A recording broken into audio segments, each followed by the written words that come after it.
Hello, my friends, and welcome back. Thank you very much for being with me again today. I have here two articles supposedly coming from from Poland outlet that tells us the exact proposal Trump made to Putin in order to meet. And Putin said, okay, давай, we're gonna meet. So I have two articles. They are reported by Ukraińska Pravda and by New Voice of Ukraine, and supposedly a Polish news outlet publishes, right here, Trump's proposal to Putin to end the war. This is from 7th of August, 1448. So that is 2:48 p.m. I personally don't think that's the proposal, or if that's the proposal, at least it's a beginning. Remember, Putin said clearly, I will not meet with anyone, meaning leaders, in order to just take pictures. We have to sign something. We meet over there because we're going to sign. We don't want to be the cherry on the cake. The cake is an agreement, something. So the fact that Trump offered Putin to meet, it was not the other way around, and Putin accepted, that means something was agreed. Something, and I covered in a video earlier today, the Russians said it's an acceptable offer. Now, the Polish news outlet publishes actually this proposal, and let's read it. We're going to discuss if that's believable or not. All right. The Polish news outlet, Onet, has reported having learned the details of a quote-unquote favorable American proposal regarding Ukraine that was presented to Russian ruler Vladimir Putin during talks with Steve Witkoff, US President Donald Trump's special envoy in Moscow. No, US President Donald Trump's Middle East special envoy. Remember, Witkoff is not the envoy for Russia. He's the Middle East. But hey, we have a Zelensky Stein, we have to have a Witkoff Stein. Although Onet does not name its sources, say it again, it says the proposal was coordinated with European states. I don't think so. And I'm quoting, we have learned that Moscow received a very favorable offer from the Trump administration, end quote, the outlet reported. And the Russians said, yes, it was an acceptable offer. But I don't think this is the offer, but let's read it. According to Onet, the US proposal includes a ceasefire in Ukraine, though not a full peace agreement. No, first, I give this 2% that the Russians agreed to that.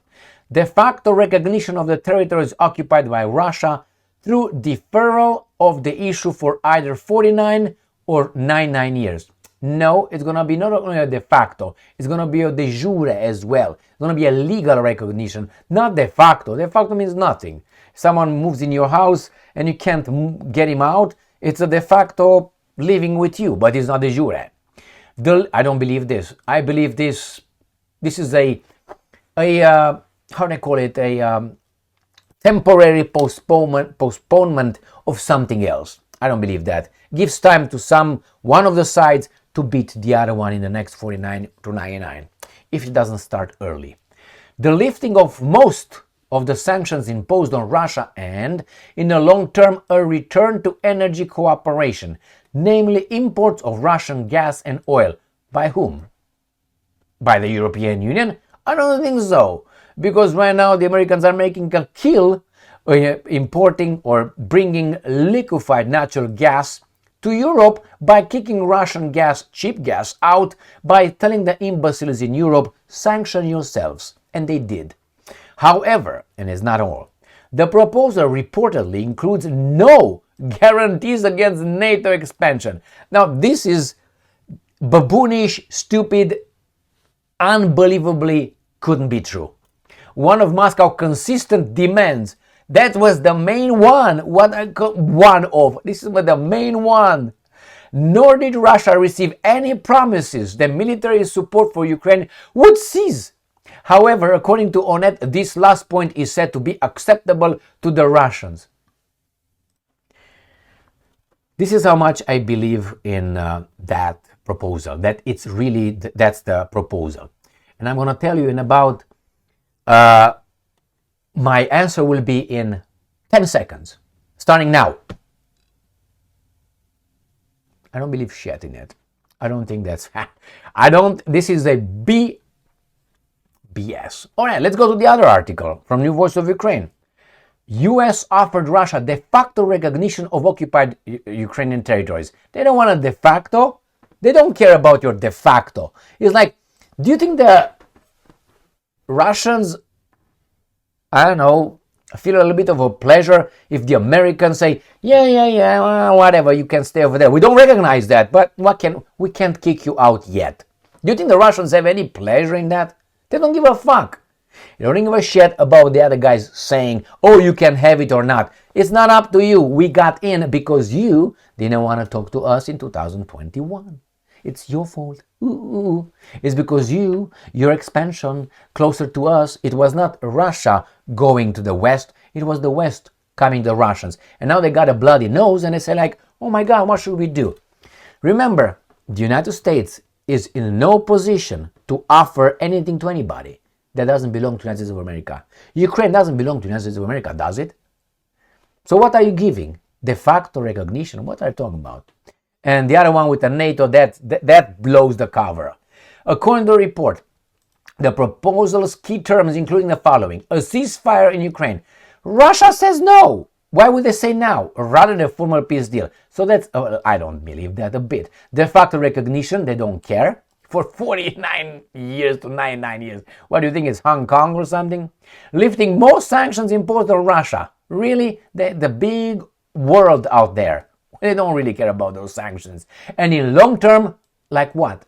Restoring energy cooperation. What do you mean cooperation? Namely, the cooperation is the import of Russian gas and oil. I thought that's capitalism. Free exchange of goods and services? No guarantees that NATO would halt its expansion. This is unbelievably not, impossibly true. No promise to end military aid to Ukraine. So according to this, NATO won. Which I said it would say that. The key word is say. Not true. No. I think the Russians were promised this. No NATO in Ukraine. Ukraine will be demilitarized, maybe with our both supervision of that, which is our being the United States of America and Russia. There will be denazification. That means the minorities will receive back some rights and there will not be the cult of Bandera and others. And the recognition of those territories, I don't think it's going to be a de jure recognition. Because even Crimea is not de jure recognized. Even Kosovo is not. By some it is, by some it's not.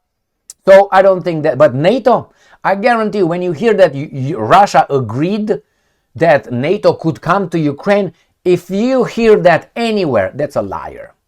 Right there. I think these guys are liars here. Then time will tell.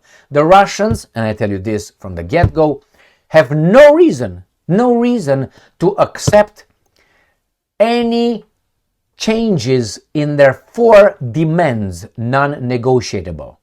The Russians, I know, they invaded unprovoked and undefensible. They can have no arguments. They just enter because they're bad people. That's what we're told. And we have to believe them because it's the mass media telling us that. And the politicians and Hollywood and the Bernsteins and all the political scientists and all the experts, all these analysts and all that analysts, you know what I mean, analysts. Okay. So all these guys told us that Russia has no justification, unjustified. But Russia has a list of justifications. But the problem is these guys ignore the justification. Why? Because we can. So Russia entered at least for 4 reasons over there. 4 reasons. But these guys ignored them. And they said these 4 are non-negotiable, which is no NATO.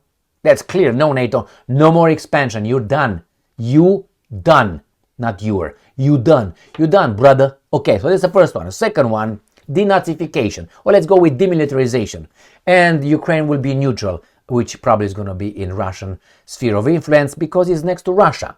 as other countries are in the rest of the world, is under US's sphere of influence. Wherever the United States of America wants something solved, they say it's national interest, we have to go over there. Okay, that's our sphere of influence. So that's not going to be denazification. That is the kind of like attitude. You guys cannot glorify people who cooperated with the evil Nazis. Okay? And then is the recognition of the territories right there. Why? Ethnic Russians were massacred by the guys in Kiev after 2014, after the coup. Organized by whom? With the help of whom? So those are non-negotiable, and what these guys are talking about here, I think, is BS. Why? They don't name the sources. This is the first giveaway. The second one is with NATO. What are you talking about? If I tell you right now that I got they called me, I got some sources telling me what exactly Trump gave Vitkov to propose to Putin, what would you say? Come on, what the fuck? Why not? I don't have to show you my sources. Confidentiality of the sources. I don't have to. Why not? I never lied to you. I think those guys lied to you on numerous occasions. So why should you believe CNN, MSNBC, Reuters, Associated Press, BBC, Deutsche Welle, Agence France Presse? Why would you believe these fuckers? They lied to you before, by omission mainly, and by interpretation. What do you want? I never lied to you. If I made a mistake, possibly, but not intentionally. I'm here to figure out what the hell is happening, not to push a narrative. And I don't like that my country is led by the nose by these incompetent, mediocre people. I can see through them. Why would I stay idle, sit on my hands and say, okay, I take it, like most of these guys right here.